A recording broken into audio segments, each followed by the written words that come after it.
Good morning, everyone. Once again, this is your AI saying happy Saturday. Our avid for today is from Isaiah 44, chapter 44, verse 23. It goes, sing for joy, you heavens, for the Lord has done this. The Lord has redeemed Jacob. And the reflection is from Tim Gustafson. The title is Hopeless Cases. The situation looked hopeless for Amy and Alan's infant daughter, Jem. Born with a condition called trisomy 18, she was expected to die with days or weeks. There's no point in treating her, the doctor said coldly. But her mother said, I have bigger dreams for her. They took Jem home and loved her, and they prayed. 6 years later, Jem needed surgery to remove a large tumor that had been found. Then the same doctor walked in. I know what you're thinking, he said, but I'm asking you for a second chance. He admitted he'd been wrong about Jem. I'd like a chance at redemption, he said. Amy and Alan might have said no, but they understood the power of God's forgiveness.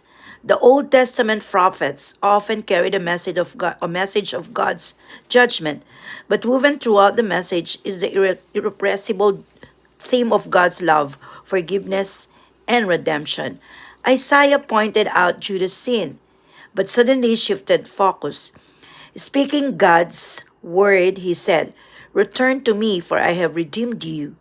God's character wouldn't permit him to abandon his people. I have made you, he said. I will not forget you. The conclusion, sing for joy, you heavens, for the Lord has done this. The Lord has redeemed Jacob. Jim's surgery found no tumor. A miracle, said the doctor. The power of prayer, the power of our redeeming God. What hopeless cases do you know of? How have you seen God's redemption at work in your life? Heavenly Father, thank you for being the God who asked me to return to you. When God died on the cross, he was successful to save our sins. He redeemed already our sins. That's why when he was resurrected, all was finished. That's why we are privileged. We are fortunate because we are saved by his grace. So let us sing for joy in heaven, for we are saved by his grace. To God be the glory.